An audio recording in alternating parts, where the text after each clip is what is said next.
अगर आप एक एईपीएस संचालक हैं या फिर आप किसी भी बैंक के माध्यम से एक सीएसपी हैं, तो आपको कंपनी के, बैंक के, एनपीसीआई के सभी के रूल्स को फॉलो करके ही काम करना पड़ेगा।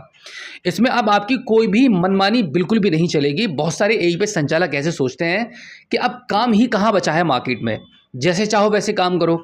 अगर आप ऐसे ही काम करते रहेंगे तो कंपनियां आपकी आईडीज़ को ऐसे ही बंद करती रहेंगी, आपको समस्याएं आती रहेंगी। देखिए, एक चीज़ मैं आपको क्लियर करने वाला हूं आज की इस वीडियो में, और वो ये है कि अगर आप चाहते हैं कि आपका बिजनेस पहले की तरह बढ़े, तो वो वैसे नहीं बढ़ पाएगा जैसे आप बढ़ाना चाह रहे हैं। बिजनेस कैसे बढ़ेगा? आपको मार्केट का रुख समझना होगा कि आज की डेट में क्या क्या चीज़ें ज़्यादा चल रही हैं और कौन सी नहीं चल रही हैं। आज से 3-4 साल पहले की अगर मैं बात करूं तो एईपीएस सबसे ज़्यादा होता था। फ़ोन पे, गूगल पे, यूपीआई के माध्यम से लोग ट्रांजैक्शन कम करते थे, क्योंकि वो जो टाइम था वो लोगों का सीखने का टाइम था। मतलब 2016 में यूपीआई लॉन्च हुआ था एनपीसीआई की तरफ से। उसके बाद धीरे धीरे 2 साल के अंदर लोगों में समझ आती गई और 18-19 से यूपीआई ने बूम पकड़ा। और उसके बाद क्या हुआ कि जो लोग पढ़े लिखे भी नहीं है वो भी यूपीआई का धीरे धीरे इस्तेमाल करने लगे, जिसकी वजह से सबसे बड़ा जो इम्पैक्ट पड़ा है वो एईपीएस के बिजनेस पर पड़ा है, यूपीआई के सक्सेस होने से और हर बंदे के सीख जाने से।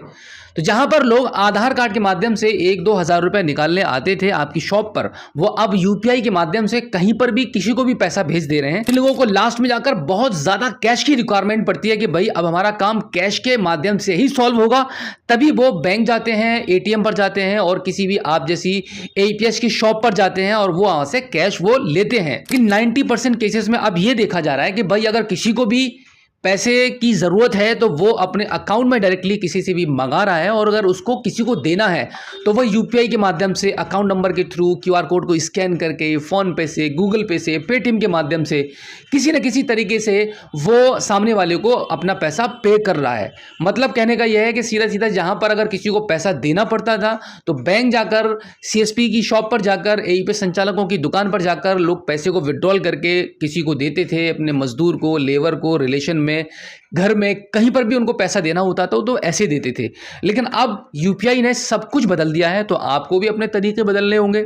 बहुत सारे लोग, बहुत सारे एईपीएस संचालक अब यूपीआई के माध्यम से लेन देन कर रहे हैं, जो कि बहुत गलत है। लेकिन यहां पर मैं आपको बता दूं कि देखिए, आपको अपने बिजनेस को एईपीएस से माइक्रो एटीएम पर शिफ्ट करना पड़ेगा। इसमें आपकी स्किल की थोड़ी सी जरूरत पड़ेगी, आपके अंदर कितनी समझ है वो काम करेगी। शुरू शुरू में जितना एईपीएस के माध्यम से काम निकलता था उसका अब 10% भी अब मार्केट में एईपीएस का काम नहीं चल रहा है, ये बात बिल्कुल सच है। यूपीआई के ट्रांजैक्शन बहुत ज्यादा बढ़ गए हैं, जिसको नजर में रखते हुए काफी कंपनियों ने अपनी एईपीएस आईडी पर यूपीआई की फैसिलिटी भी दे दी है कि भाई अगर आपको यूपीआई के माध्यम से पेमेंट लेना है तो आप हमारे पोर्टल का, पेमेंट गेटवे का यूज करके ले सकते हैं।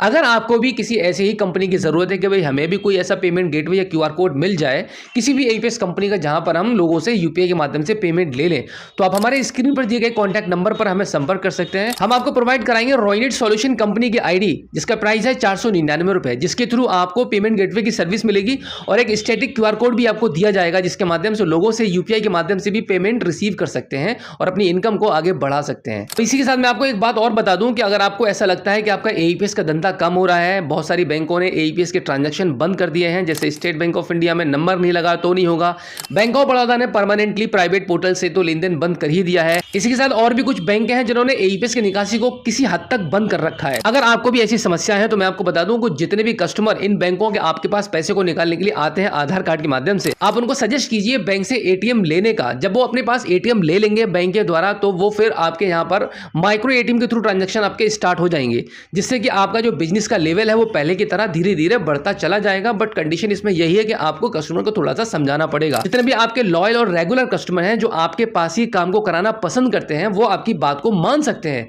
आप उनको एईपीएस से एटीएम पर स्विच कराइए, जिससे कि आपके पास माइक्रो एटीएम तो है ही, अगर नहीं है तो आप अपनी कंपनी को कांटेक्ट करें और माइक्रो एटीएम को तुरंत परचेस करें, क्योंकि एईपीएस का जो समय है वो अब धीरे धीरे समाप्त हो रहा है और अब जो टाइम की रिक्वायरमेंट है कि एटीएम और यूपीआई के माध्यम से लोग ट्रांजैक्शन को करना ज्यादा पसंद कर रहे हैं एईपीएस ट्रांजैक्शन के मुकाबले में। तो आपको भी बिल्कुल वैसे ही सोचना पड़ेगा और वैसे ही करना पड़ेगा। तो उम्मीद करता हूं कि आज की इस वीडियो में जो जानकारी मैंने आपको दी है, आई होप आपको काफी अच्छी लगी होगी। अगर आप पहली बार हमारे स्मार्ट शॉप यूट्यूब चैनल पर आए हैं और अभी तक आपने हमें सब्सक्राइब नहीं किया है तो प्लीज एक बार सब्सक्राइब जरूर कीजिएगा और बेल आइकन को प्रेस कीजिएगा। तो चलिए दोस्तों, मिलते हैं आपसे किसी और एक अगली वीडियो में एक नई जानकारी के साथ, एक नई अपडेट के साथ और एक नए जोश के साथ। तब तक के लिए जय हिंद।